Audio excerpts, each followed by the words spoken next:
Welcome to the Education Scotland podcast.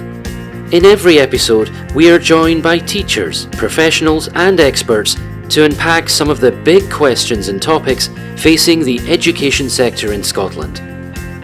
Stay informed with the latest on education in Scotland by subscribing to our podcast.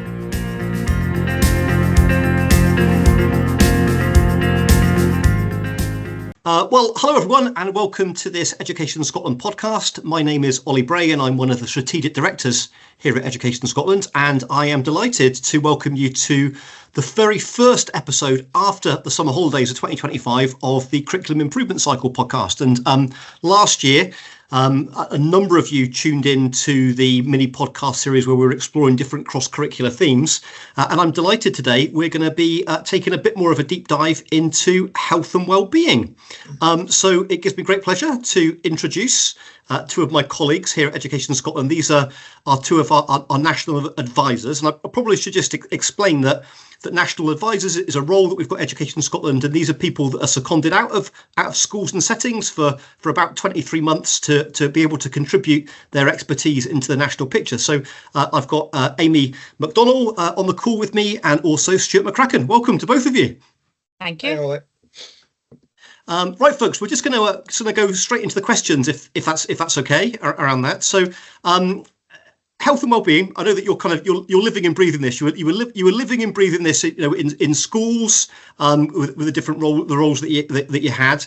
But health and wellbeing, it can be a bit of a tricky term sometimes, can't it, within Scottish education? Because we've got health and wellbeing responsibility of all, we've got health and wellbeing kind of curriculum area, on top of that as well. So I suppose what would be really, really helpful just before we get into the main meat of the conversation is perhaps if you could sort of say, what does health and wellbeing mean to you, and what does it mean in terms of the context of the curriculum improvement cycle? Sure. It's quite tricky because it is made up of many different things and interacting at different areas and different times and different sectors. But for me, health and wellbeing is about developing your understanding, your emotional, social, mental and physical wellbeing, and how the aspects all intertwine and can affect each other. There's no one more important than the other, as well as developing your knowledge of your diet, your physical activity and food, and developing these lifelong habits within your health and wellbeing, which will allow you to flourish and thrive in other areas of your life.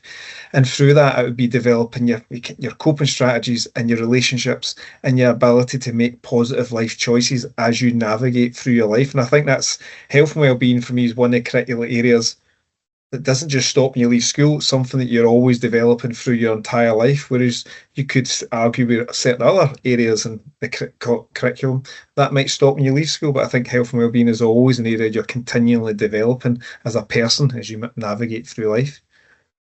That's great. You said a couple of interesting things there, and I think the interrelationship between the different areas is just so important, like around that. And I think that sometimes folks miss that. I don't necessarily mean sort of practitioners and professionals out in school, but I think sometimes that gets maybe missed by the media and these things as well. And the other bit that you said there, Stuart, around this is just that whole notion of coping strategies.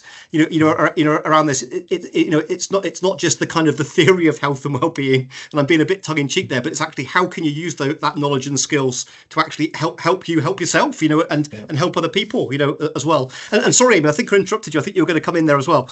Yeah, no, I was just going to say, so obviously everything Stuart said, absolutely, but I think it's important for people listening that to kind of have an understanding of what health and wellbeing is at the moment in Scottish educational settings. So in the current curriculum, it's set up as it's set into 6 kind of categories, and like Stuart said, it's mental, emotional and social health, but it's planning for choices and change. It's food and health, or home economics as it's often called. Mm-hmm. It's substance misuse, and it's relationship, sexual health and parenthood. And I think it's just to kind of point out that that's huge. That's such a vast area. And really, we're talking about PSE, we're talking about PE, we're talking about home economics or food education. And in ELC in primary, it's generally health and wellbeing. They're all there together. So it's quite a complex picture, I think, to answer the question around what is health and wellbeing, because it's a lot of different things in a lot of different settings. And again, I suppose depending on who you are within the system, whether you're a parent, whether you're a learner, or whether you're a a subject specialist in a secondary school, or a primary teacher, early years, is that sometimes these different groups don't necessarily appreciate all of the moving parts, do they? Around that's a tricky thing to be able to to kind of manage, and I suppose from the point of view of the curriculum improvement cycle, try and get our heads around as well. What about in the context of the curriculum improvement cycle? What have you been sort of looking at there? How have some of those conversations been going? Yeah, so I think kind of going back to what I've just said, it's really about the kind of complex and vast range of things that we're currently trying to consider that are happening within the curriculum. What our colleagues in the core and collaboration groups that we're working with and our partners are telling us that it's the ever-evolving landscape of health and wellbeing that's the real challenge. So it's responding to issues that are crucially important, but we're talking about online harm, misogyny, risk-taking, and it's kind of these moving parts. How are they meeting the needs of the children and young people in front of them? And it's just it's complicated and it's ever evolving. So I think that's the real challenge within the curriculum improvement cycle for us, is to encapsulate all of that and make sure that we're future-proofing our curriculum in a way that can respond to those needs and can address all these really pressing matters in a way that's appropriate for children from age 3 and young people right up to age 18. And that's certainly what's coming across. I think, Stuart, you'd agree from our colleagues and our partners and our groups that the PSE element's coming out really strongly. Not to say PE and home economics or food technology aren't without their challenges as well, but I think that's the core things that are coming through. It's interesting. Yeah, sorry, Stuart. Yeah. I was just going to say, I agreed with everything Amy's saying. We're hearing it from our partners, we're hearing it from our research, but it's also from your own experience. I feel that the health and wellbeing curriculum, it really hinges, the whole curriculum hinges on a learner's health and well-being.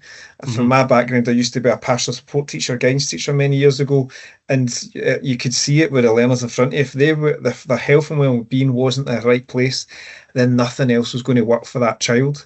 And it's the one area of the curriculum that hopefully teaches them and helps them, supports them into healthy habits in order to cope with the demands of the situation we're going through.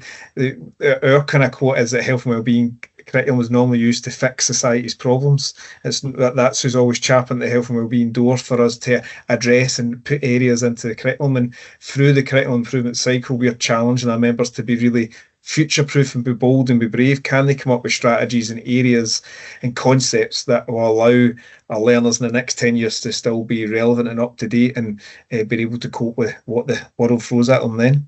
That's great. And again, I'm just completely reflecting here, and this is just a personal reflection. There's no need to kind of respond to this. And I'm coming at this with a secondary bias here, because I was a secondary school teacher, around that, and my subject was geography. I spent time as a principal teacher of guidance. I taught PSE around that, and quite often that PSE curriculum was the first thing to get squeezed, like within the timetable, and it was at the same time as it was getting squeezed, it was the first subject where more stuff was being forced in, either for local issues or societal issues or anything. And then also it was the first subject some of the time where the kids were extracted from PSE because it was only PSE. And I'm being a bit tongue in cheek, around that. But, at the moment, if we listen to, some of the messages coming through from the media, and I know all of the work that you've been doing, like researching the topic, including listening to children and young people, is that our children and young people think this is the most important thing that they should be, getting at the moment around that. So it's a really interesting reflection, I think about the future of the subject, the curriculum area, the responsibility of all, and the future proofing bit that you hinted at there, Stuart. And I'm just wondering. So you've talked about the different core and collaboration groups, and for folks that are sort of listening to one of these podcasts for the first time, I suppose we should just explain that we've got different groups within the curriculum improvement cycle for different curriculum areas. We've got the core groups and collaboration groups. The core group is normally a group of people. It's normally about 20 to 25 people, made up of ELC, primary, secondary practitioners, and also partners, as well. And a collaboration group is a lot larger. Again, made up of a real mix of people across society and mainly practitioner focused. But the two groups sort of work together. That we often describe the core group as doing the heavy lift, of curriculum co-design, and the collaboration group just provides a great space to be able to kind of test ideas. And And I'd love to just kind of get a sense from both of you, because I was at the very first 4-day core group workshop in Glasgow. I'd love to get a kind of sense of some of the things that are bubbling to the top, from the different workshops they've been doing. So I suppose the main thing really that's been really interesting, and I think that the group members have all really appreciated and enjoyed, the fact that, like all, as you just mentioned, it's a co-design approach. So obviously the members of the groups are making all the decisions. They really are doing the heavy lifting. It's not a case of Stuart and I and the other members of the Health and Wellbeing team arriving with any preconceived ideas or giving any prescribed ideas for what should be in the curriculum. It's absolutely down to the members of the group. We're there to facilitate, we're there to support, guide, but we're absolutely not coming up with the ideas. And I think that's been an excellent approach, and it's been really appreciated and valued, because all the members have been reporting back to us. They really feel that their voice matters and that they're being listened to in this process. I think the key things that are coming up are kind of unique for each of the curricular areas. PSE, certainly what we've just talked about, all the ills of society, and huge issues, really significant, life or death at times. We're talking about substance misuse, we're talking about water safety. These issues are coming up as being so important. But as we've said, how do you fit that into a 50-minute period a week? How do you fit that into a really busy ELC and primary curriculum? So that's coming through loud and clear. In terms of PE, I think the main thing that's coming through, Stuart, is about, I'm sure you would agree, Stuart's obviously a PE teacher, you'll keep me right, but the main thing really is about kind of consistency of delivery, particularly ELC and primary. Access for ELC and primary is often an issue, because the gym hall is also the canteen, the assembly hall, it's a classroom quite often. So it's challenges around that. And I think massive issues in terms of food technology or home economics, it's about facilities that don't often exist in all settings. It's about budgets, and it's about, we need to acknowledge that some local authorities, some schools don't have the money that's required to fulfil the requirements. So each area is bringing its own really unique challenges and coming up with really creative and innovative ways that they think that we can get around that. We can make it work for children and young people. We can improve it. And it's huge, and at times it's overwhelming for the group members, and you can see that. But obviously we are there to try and facilitate, guide, support, help them to understand that this is a process and no decisions will be made overnight, and it is co-design, and the collaboration group are there to consult with, as are the steering group. So I think all that's been kind of key from the core and collaboration groups. And kind of leading into that has been as Amy said, it's been difficult and challenging working with 3 discrete areas, but we've tried to come up with themes of healthy lifestyles, relationships, social responsibility are the themes starting to come out, and that's came from a process of each area kind of basically writing down the knowledge that they feel they deliver in their areas, and then trying to make the commonalities and the patterns across the areas. Like, for instance, healthy lifestyles could be your physical activity, your food, your informed choices. That's taken in PSE, PE and home economics. Social responsibility has been a big theme that's come out that all kind of areas have agreed in, and then how they interpret that into their own subject area in terms of PE, social responsibility in terms of competing and accepting decisions, because if you watch any football match, we don't accept decisions, and in terms of how you manage that and you move through. So that's kind of the stage we're at the minute. We've got our knowledge, we're looking at commonalities, and we're starting to bring the key themes and ideas together. And at that point, we've placed the group and split them up from their areas and made them feel a wee bit uncomfortable and take them out their comfort zone, which has had its challenges, but it's also been quite rewarding. That's great. And I mean, the certainly when I've had an opportunity to sort of stick my head into some of the groups and different things like that, and this is across all the work that's going on at the moment. But as I say, I was at the first at the first sort of core group workshop with Health and Wellbeing. There's been a great buzz in the room. There feels like there's a lot of enthusiasm, for this. Not just because people are passionate about the subject matter, but people also sort of seem pretty passionate about the process as well. So I suppose two questions really is is there anything that's like surprised you about what's been coming out of that? I know that we're here as facilitators around the different things. But anything that surprised you that's come out of that, either in terms of topics, content, knowledge, skills, or just the way that the groups have worked around that? And then I'm also just interested about, we're being very, very positive about these things. It's not to take away that it's a positive experience, but it's also been pretty difficult. Like, I know that as well. So what have been some of the difficult difficulties that you've had to come across and overcome as a group? I think the thing that's probably stood out to me the most is we're bringing together partners and educators who work with young people from age 3 to 18, and with that comes a lot of different ideas, a lot of different values. Yep. I think even I would maybe go so far as to say sometimes misconceptions about what's happening in different sectors.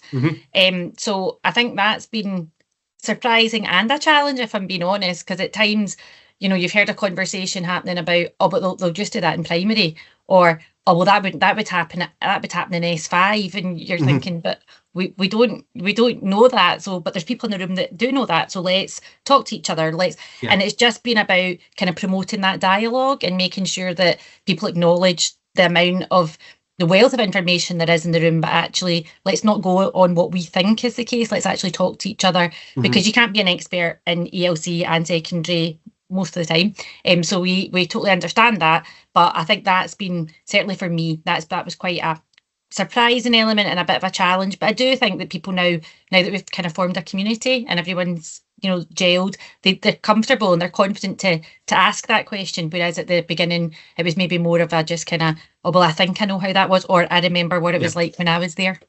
Yeah. Oh, interesting. That last point you made there is really interesting. Yeah. Come on in, Stuart. I was just going to say, I think that the things the most surprising for me is noticing the differences across the sectors, and even within those sectors. I think I'm a secondary colleague, but I feel a lot of secondary colleagues feel that they always have it right. But if you look at all the research and evidence, our primary colleagues are getting health and wellbeing right.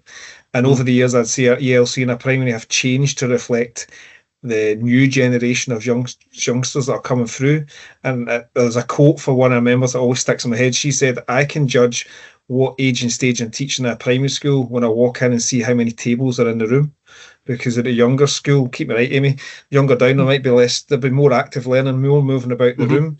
And that's what's coming through into a secondary school, and we're not prepared. We don't have the systems and structures in place to cope with that change and how to potentially work with that learner. Was this first surprise. Moving on to the difficulties, I feel we've challenged our group to be really brave and bold, look to the future. What would this curriculum entail? What would it look like? But again, due to just organisational structure changes, it's very difficult to get our primary and ELC colleagues out of the classroom to come to events to be part of that voice. And we've been quite proactive. Amy's gone round the country working with local authorities and gaining that primary and ELC voice. But I think because we're mainly made up of secondary school teachers, they always go to the end product, and they're struggling to come up with the big ideas and what the curriculum will look like, because they want to know what's the end result, what are we going to be measured on, what's their attainment going to be like. And that thirst for insight points is potentially clouding our judgment, because they know that's what they're going to be judged against their management team and then their school, and how their school's going to be judged. And I think that's potentially been the biggest difficulty, that they're not too sure what the end picture is going to be like, and how when pupils leave that senior phase, what that end result will be like. So then to try and work backwards and create a curriculum, we're trying to say, let's create a curriculum and then we can look at where we go from there. So that new way of working is potentially been one of the main difficulties of our group. Yeah, I mean, you've described it, and rightly acknowledged a number of different sort of tensions in there, isn't there? There's that bit about almost like examination and measurement, like, dare I say it, like driving the curriculum. But of course, what we're trying to do this time round is make sure that the curriculum derives those measurements that we've got. But it's a tricky thing to do. What comes first? How do you do it? And of course, you've got to do it. You've got to do both of the things together.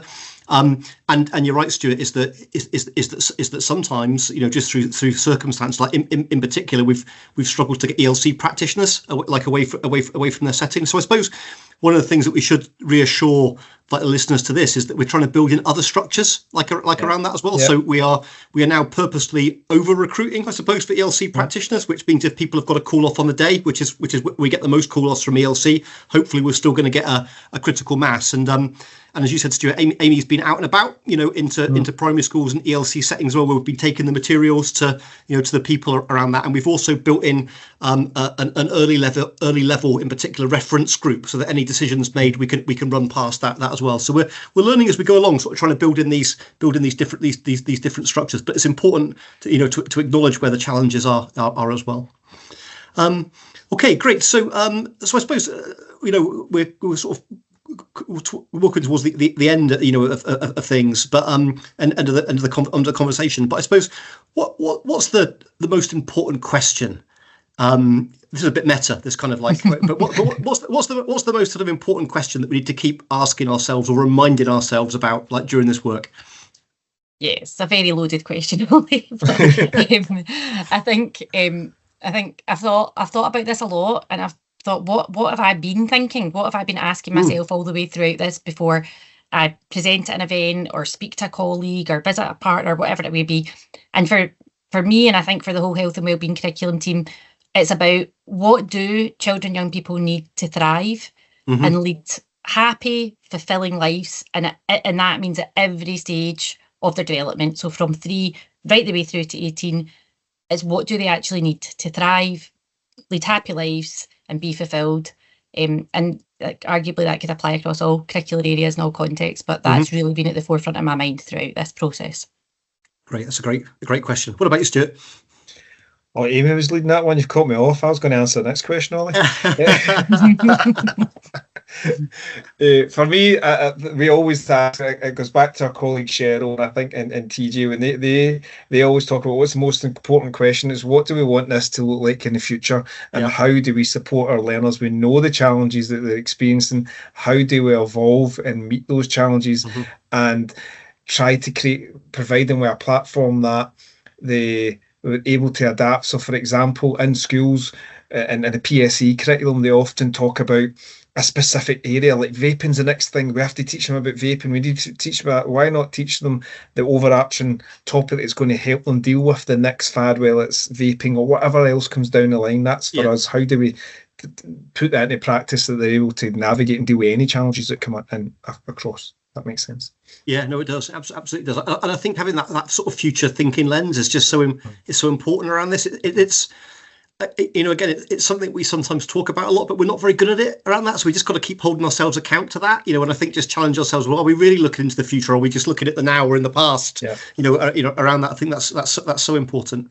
I've got a couple of questions just to sort of like finish up at the end, and I think we can probably sort of combine them together around that, because I'm interested. Well, I suppose just for the folks again that are listening, it's going to be a really busy year for health and wellbeing, around that, because we are getting into the guts, I suppose, of the curriculum co-creation stage, around this. There's going to be a lot of collaborative activity. I imagine that there'll be a few disagreements, probably a few compromises that have to be made sort of along the way. There'll be a lot of consultation, a lot of testing things out, but we're looking to sort of try and get a draft, evolved framework for June next year, around that. Like, it's a pretty ambitious target around that, and you've made a brilliant start. But I'd just be interested to sort of know, so what's the next steps for health and wellbeing to kind of get us to that stage, I suppose. And then the last question that I would want to roll in, and again, you've kind of both sort of partly answered this already, but I'd love to hear it again, or sort of slightly reframed, is that if we get this work right, what's that going to mean for children and young people?